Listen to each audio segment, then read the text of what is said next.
Hello and welcome to the Michael Mamas Show.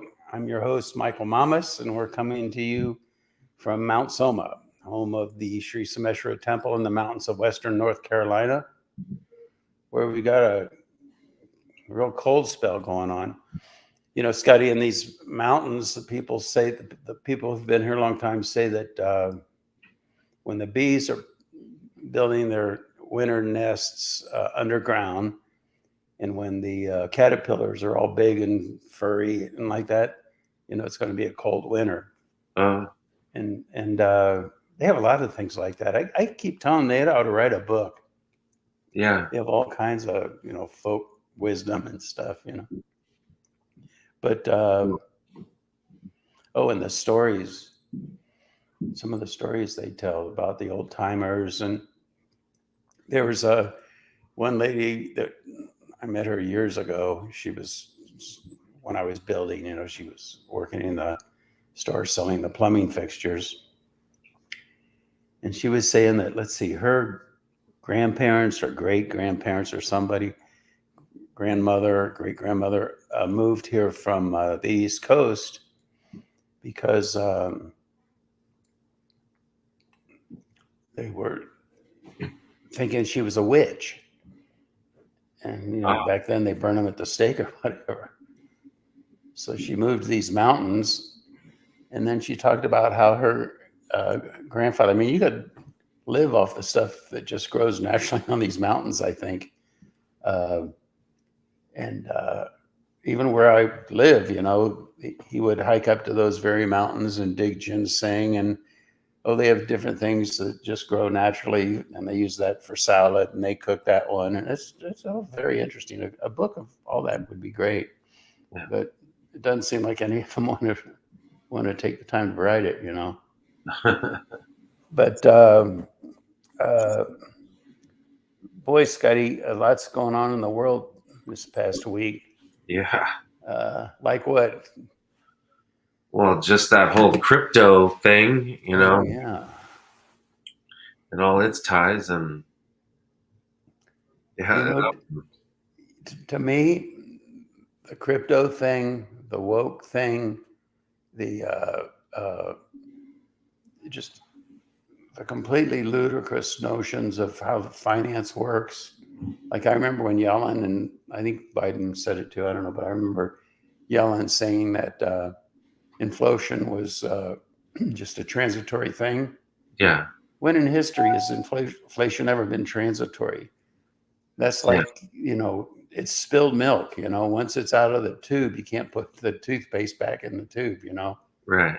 It only goes one direction, and of course the border. And what's the guy's name? I can't remember, think of his name. Starts with an M. The guy who's in charge of the border. He testified before Congress, insisting the border is secure. And there's no problem. Yeah. And there's no problem. I mean, things are just crazy all over the place. In finance, that whole way that whole thing got structured. Oh, and then you know what else? And this will all relate to the podcast, interestingly enough. But I'm physics undergrad, major physics and math, and I talked about how the Big Bang, with the James Webb Telescope, there are galaxies out there older than the Big Bang could possibly allow for. And some people have asked, well, why can't you just tweak the equation a little bit? Well, the problem is they're already trying to divide by zero, which you can't do anyway. And that's how they came up with these formulas that are wrong. And it's obviously wrong, because how can you have galaxies older than the universe, And so then there's also this thing about Bell's theorem. You know about that? The whole thing with simultaneity of do you know about that, Scotty? It's like and I guess the idea is that they take a photon and they shine it in a crystal and it splits into two photons, and the idea is that those two photons are connected. And so if you affect one of the photons, it affects the other one, even if they're light years apart. It affects them instantly. Right. And so they're trying to, IBM, I guess, has put like $1 billion into trying to build a computer that computes instantly, you know? Isn't that quantum entanglement too, or something? Quantum entanglement, that's exactly right. Right. But the thing, it's unbelievable. I mean, been studying it some and talking to physicists that are a lot more into it than I am. And it just, well, first of all, well, it gets a little complicated. But what the idea is that when you create two photons like that, they're polarized. You know, they're how to say? Let's just say their axes are perpendicular to one another. And so if you have something, and so it's like polarized light, you know. And so if you shoot a polarized light at a polar filter, like you know the polar sunglasses, right? Then it either goes through if it's constructed this way, but if it's the other, it doesn't go through. And they tested it, and it doesn't work because it goes through either way. And so they just start contorting themselves to try to make the thing work. So now they're saying, listen to this. Now they're saying, well, yeah, they're polarized at right angles, but they alternate like instantly. And that way, if you shine it one way, as it fluctuates, part of it'll make it through the polar filter. Anyway, they just struggle to make things work. There's a book. There's a great book that's out. It's called. I wanted to mention it, so I wrote it down here. Lost in Math, and I've talked about that before, haven't we, Scotty? Where these formulas are so complicated that by tweaking the parameters, you can make the universe look like anything you want. You can make it look like an elephant or a bean bag or a salt shaker, you know. Right. And so they're so lost in the math that they've kind of lost touch with reality. But the thing is, the whole behavior of light, that can all be explained with basic Maxwell's equations, which is like classical physics. Anyway, and I guess, you know, there's the Copenhagen versus the statistical ensemble interpretations of Schrodinger's equation. Do you know Schrodinger's equation? Yeah. Yeah, basically, just to put it in, you know, simple terms, because there's a probability cloud and a cat is both alive and dead at the same time. And so they kind of play with that, and that's called like the Copenhagen interpretation of Schrodinger's equation. But really, a more commonsensical interpretation of Schrodinger's equations is that it's a statistical ensemble. In other words, the cat's either going to be alive or dead, but it's not going to be both. And so if you did that with 100 cats, 50 of them come out alive and 50 of them come out dead. It's just statistics, you know, which makes a lot more sense. But, you know, the truth of the matter really is that the physicists and it's not really even the physicists, well, some of them in the Bell's theorem things is physicists, but in this astronomical thing with the Big Bang and all that, that was more the astronomers. Anyway, what happens then is it becomes political, and the guys don't want to say that because otherwise they'll end up losing their job, these professors. And also, like, for example, with the whole thing, it's so convoluted. It's all just so crazy, Scotty. Climate change. The only scientists that the government is willing to fund, the only university guys that get grants, are the ones that are willing to do research that proves climate change is correct. But there's a ton of professors out there that say it's just not right, and they don't get funding. so they just keep their mouth shut. I don't know if I said this on a podcast before or not, but I was talking to an MD who was talking about the vaccines for COVID, and he was saying that it makes, all the studies are out there about how it's harming people and it doesn't work and it doesn't prevent transmission of the virus, blah, blah, blah, blah, blah. And the whole thing about ivermectin, hydroxychloroquine, where they worked, and it's all for the money that they, are suppressing it. Anyway, he was telling me that MDs talk quietly among themselves about that, but they don't want to come out and say it because you know why, Scotty? They won't say it because they lose their license. Yeah. And I don't know. Talking to him, I'm in a way I'm ashamed to admit this. In another way, I mean, you got to do it. I mean, if he speaks up, if I was to encourage him to speak up and he spoke up, he'd lose his license to practice medicine. That doesn't make much sense. Yeah. But it's just everything, there's 7 million able-bodied men in America today that are not even in the workforce. And it's hard to find help. If you're in a business where you're trying to hire people, it's just unbelievable how hard it is to get people to work, And of those 700 million men, it has been, which is unprecedented in peacetime, for there to be that many people that aren't in the workforce. But it's estimated that they spend about 2,000 hours a year, 40 hours a week, roughly, on screens, meaning television, computer screen, telephone, smartphones, but they're not working.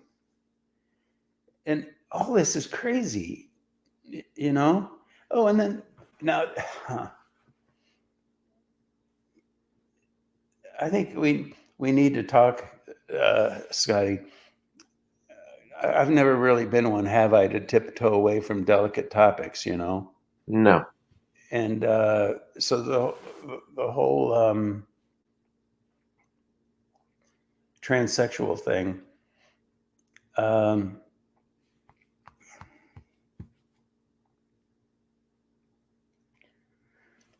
I remember this was way back in the 80s, I guess, when the whole multinational thing was big, but they were realizing how it doesn't work.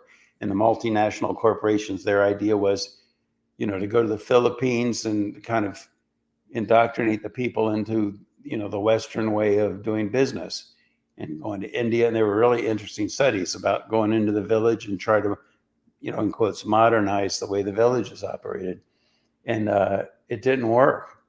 And so they realized that cultures are different. And some of the ways that these cultures function are so foreign to the way we think in the West, but nevertheless, it's a system that can work.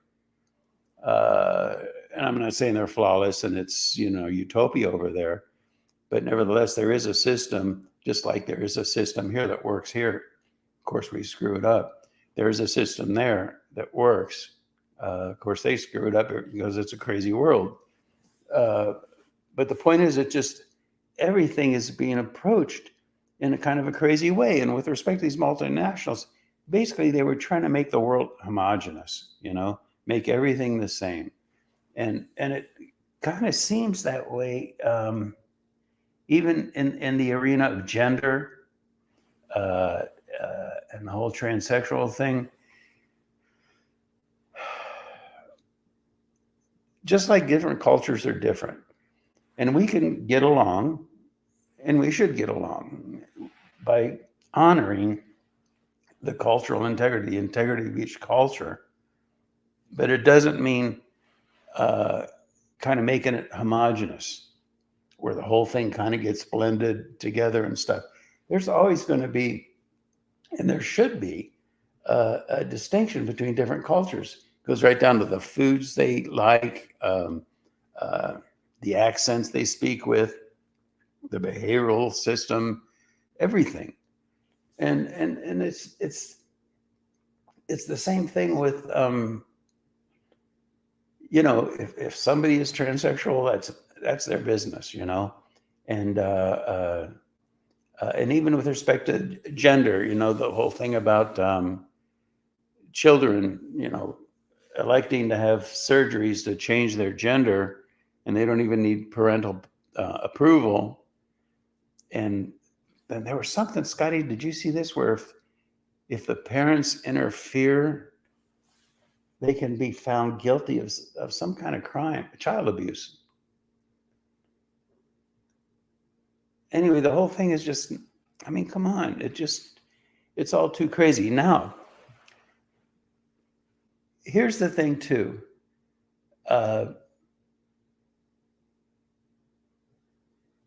They say when a person is fully self-realized, fully enlightened, fully in balance within their own being, enlightened, if you will, it's said that they're equally male and female. And so now we have, men and we have women. And some men are more feminine in their behavior and just how they function than some women. And some women are more masculine than some men. And so instead of, neutering our children or what have you, or putting them on medications and stuff, hormone blockers and all that, I think what we really need to do is expand the definition of what it means to be a man. Be cognizant of, the bell curve of possibilities. And the same with women. Does that make sense, Scotty? Yeah. Did we talk about that rat study that I came across? I think we did. Say it again. It was good. Yeah, where they put the rats and they gave them, I think it was rats or it was mice, and they gave them all the space they needed. They had just the right amount of mice in there. They had all the food that they could ever want. And it's thrived for a while, but then after a while, the mice stopped being interested in each other. And like they started to just not care about procreating anymore or anything else like that. It's almost like they went neutral in terms of male and female. And so the whole thing collapsed. Yeah. After, that's actually quite interesting, because there's a cycle to cultures, and that is that they blossom and they become great, and kind of like with these mice, they had all the food, everything was great. And then they kind of go into a decay. And I remember some years ago, how long ago was that? Back in the 80s or 90s? I can't remember, but Japan was just booming, and made in Japan back in the, after the war was kind of like a joke. Oh, it's made in Japan. But then it became like Sony, made in Japan meant good quality. And so Japan was bringing in all kinds of money. It was a very wealthy nation. And then I remember noticing that then the kids kind of flipped out. They were spiking their hair and spray painting it purple and orange, and then a drug culture. And there's a tendency there, isn't there? It's a cycle, and I think we're in the midst of that. The United States was so abundant and prospering, and granted, there are of course problems, no question about that. But nevertheless, now it's going to a cycle where there's everything hates everything else, and it's all a big, huge conflict. And it's just kind of a degradation going on. But what I want to do in this podcast is do something that isn't done enough. And it's not even mentioned on the news or in politics or anything, but we got to take a step back. from getting caught up in the, oh, they're good and they're bad and this is right and that's wrong, and take a step back and look at the greater dynamic, what's really going on there. And so there's a cycle. And I talked in the previous podcast, it's a good podcast. If you haven't heard it, you may want to go back and listen, about Agni and Soma, fire and water, yin and yang. It's yin being water and yang being fire. And the thing is that you can correlate that to an automobile engine. An automobile engine has to run smoothly. And and so it's got to, change the oil, keep it lubricated, right? Well, Soma is known, it's like the cosmic lubricant. In the ninth mandala of Rig Veda, flows Soma in a most sweet and exhilarating stream for Indra to drink. It's the nectar of the gods. And they say that when a person's physiology gets very, very refined, the stomach and all just starts naturally producing Soma, which refines the whole physiology. But what happens is in an automobile engine, particularly after it's been run, it starts to overheat. So even though it's Agni is the thing that propels the engine to work, right? Fire, gasoline. What was that? Anyway, are you there, Scott? Yeah, I'm here. Okay, gasoline engine and all that. What happens is that the engine starts to overheat, and so you could look at the whole cycle of existence in the same way. You have Kali Yuga, which is the age we're in now, which lasts, thousands and thousands of years. You have Kali Yuga, and that's like the age when the engine is overheating. And then that transitions, again, things cycle into Sat Yuga, which is when the Soma is flowing, everything's flowing, the engine is humming and purring and like that. And then it goes through a cycle of the 4 different yugas, around and around we go. And so right now we're in Kali Yuga, and we're really in a intense period of it, because I've talked about transition, and when something transitions like from ice or water to ice, it gets more and more orderly, more and more coherent. But then right before it becomes crystalline, very coherent structure, there's that period of turbulence. We're in that turbulence right now. The engine is boiling over. It's overheated, you see? So what has to happen then is that Agni and Soma, just like with an automobile engine, they need to be kept perpetually in balance. And that is understanding. We're not overstanding. We're not trying to impose our viewpoint. We're trying to understand, you see? And that is the understanding that the ancient seers said was key to everything. And it's only after we have that understanding that we can proceed to address the issue properly. Because otherwise, that, classic analogy, if the whole tree isn't doing well, you don't heal it by trying to paint every leaf green, You got to water the root. What is water? Soma. You got to nurture the whole thing, make it healthy like that.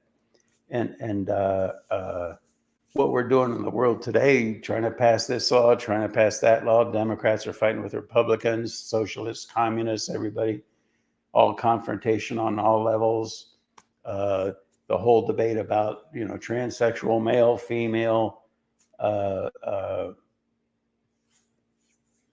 It just doesn't work. It's painting the leaves green, Well, I was watching a podcast earlier the week too, talking about just the politics of everything, and he's like, the last time the government was really working well, he thought, was back when Reagan came in. And he said, if you watch the debates from back then, they actually, kind of listened to each other and gave each other the space and to, say, even though they might have not agreed with them or whatever, but it was like, they at least sat there and tried to listen to what the other guy had to say, I guess is the bottom line. For sure. There's a certain degree of lack of civility going on now that wasn't there back then. But then, of course, Joan Baez, what did she call them? Ronald Ray guns, you know? Yeah. But no, there's truth to that. And that's actually the point, is that right now we're in that turbulent transition period, you know, but it's going to shift. It's going to happen. And I'm thinking about getting little buttons and passing them out and just have it say, Soma strong, or be Soma strong. Because what is the word strong? In our culture, you know, Agni reigns. It's all fire, too much fire. And so what do people think strong is? Fiery. Right, Scotty? You know, aggressive, macho, if you will. And so then we get into these things, you know, about if it's overdone, I guess you could say a symbol of that would be what women burning their bras and wearing army boots and just being tough, you know, or, you know, men are just what, overly aggressive, overly macho, invasive, controlling, domineering, condescending, you know, like that. So the whole idea then, because fire, because Agni is reigning right now, the idea of being strong or being powerful or manifesting or being successful in business or what have you is really pretty much more about Agni. Whereas really, you know, that was the beauty of the Mona Lisa, you know, the Mona Lisa smile. People always kind of, you know, what was she thinking and stuff? Well, it's almost like, if you think about it, she was so much strong. She had a wisdom. She had a knowing. She didn't need to speak out. You know, what was it from that Dylan song, To Ramona, I think it was called? My love, she speaks like silence, without ideals or violence, you know. And so there's a power there that's real strength, inner strength. Just like in the yin and yang with in Chinese medicine, yin is the integrity of the tissues. It's the health of the physiology on a deep level. These days, I think the nearest thing that's commonly referred to, perhaps, I don't know how common, but just being grounded, as opposed to just being fiery and lashing out, you know? And so that's what we need to do and that's what has to happen, is the balance between Agni and Soma has to get better. People need to become Soma strong. But You know? Michael, isn't there a lot of the what's going on too with males trying to be too female? You need two poles to spin around, right? It's a very good point, Right? because see, these things, yes, and these things cannot be contrived on the surface, Yeah. because then you get into things like that. Yeah. It's a physiological thing. Having Soma and Agni balance in the individual or in society or in the world or on the planet, you know, the planet has a physiology, you know, and those things can't be imposed upon, which is really what we're talking about, isn't it? These guys say, oh, let's do it this way. Oh, no, let's do it this way. Oh, this is good. Oh, that's bad. You know, whereas there's an inner intelligence to the physiology. And what needs to happen is that needs to be fed. And then we'll see what it means to be a real man, what it means to be a real woman, you know, that kind of a thing. And then people, if they rest in their own being, they're still, it's all the flowers in the garden are never all going to be roses. It's never going to be homogenous like that. But they can all be beautiful. You know, there can be daisies and I don't know, you know, all the different flowers. Why is that funny? It's just that's part of the maleness, you know. Yeah, all those different flowers, you know. Oh, yeah. I Maleness just, to be like, well, there's this and that, yeah. yeah. But But that's part of it, you know. It's like you got to have those poles, you know, to spin around. yeah. And some, because even if a person is fully enlightened, they're still going to have their personality. Yeah, in one sense, they'll be equally male and female, meaning what? The Agni and Soma will be balanced in their physiology, but they'll still have their personalities. Some men will just naturally be more effeminate, some will be more masculine, whatever. But nevertheless, we can't impose that upon ourselves and say this is the way we're supposed to be, because we end up with nonsense. And that's what's going on in the world today. That's why, astronomers are looking out there and seeing galaxies older than the universe is supposed to be. And what do? They ignore it because they can't deal with it. And they have their little notion and they try to impose it. We're never going to get anywhere by trying to impose notions. We come from that place of no thingness. Real all-knowing is like, what's the Socrates, the only true knowing is knowing that you know nothing. That's the kind of thing we're talking about. And that's the thing that has to be cultured and developed. And that's why, that's why we built Mount Soma. That's the whole idea of an enlightened city, which came from Vishwakarma. It was how to what? How to purify the global consciousness. And we compare it to like a fish tank, a fish bowl that needs cleaning. But not only is the fish bowl not clean, it's also overheated water. And so the poor fish, some of them are surviving okay, but none of them are happy with that. And that makes them crazy. And they start fighting each other and dying off. And it's just unnecessary. And this fish has this perspective, that fish has that perspective, and they go at each other when all we need to do is cool the whole thing down and purify the water, and the whole thing will be fine. And that's, and the amazing thing is the ancient seers gave us the technology. They gave it to us. We have it. We know how to do it. We know how to build a washing machine for the global consciousness. We have the plans. The designs are there, and all we need to do is build it. The other thing is meditation. What the problem with meditation is, people don't do it. They learn how to meditate. Oh, this is great and everything. But how often do people actually meditate? If everybody would meditate, they'd all integrate and balance the Soma and Agni in their awareness, purify the physiology, all the stresses and strains would naturally be released.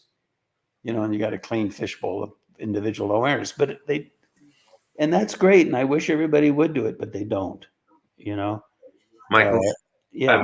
I was talking with the kids. I've been going into Jaden's school, and they're 16, 17 years old, and I started talking about some of the principles about there's the infinite number of realities, and then what we really need to start figuring out is your likes and your dislikes and how you guys really see the world. That's the first thing that I want you guys to really start to try to do. To even just explore. To explore, right? Yeah. Okay. That's right. See these things, but it was funny because when we got to the end and we started talking about it, and so many of them were so sure of the way that they saw the world, but by the end of the class, they're like, "Well, I'm not so sure anymore." You know what I mean? Because they already started to see the concepts of there's an infinite number of patterns out there. They're all there. People can grab onto them, but the secret is to be able to move through all of these things and pick up and put down realities based on your discernment and knowing what's right, what's wrong, how does it feel inside, what's right for the moment. Yeah. Yeah. I don't know if that was right, but I was like, the thing is that it's almost like there's a global mentality that's determined by the temperature of the water in the fishbowl, how dirty the water is, and it creates a mentality, and it permeates everything. It permeates all fields of life, permeates how our children think, permeates how our children are taught to think. It limits the awareness.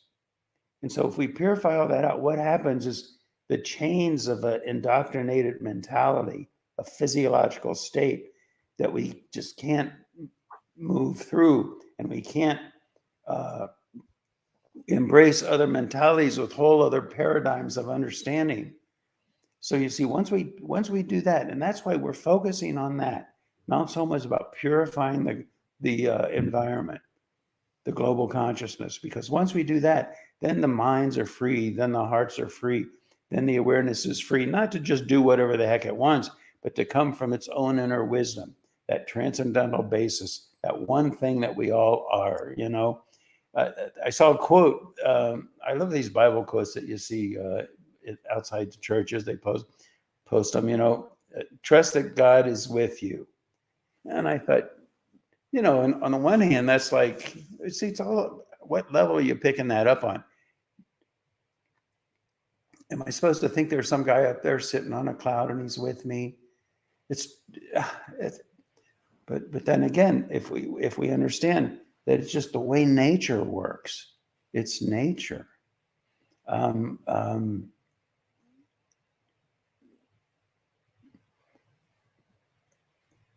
Nature underlies all things and all people. So we rest into our own true nature, not the nature that's dictated by our programming and our conditioning, but our true nature.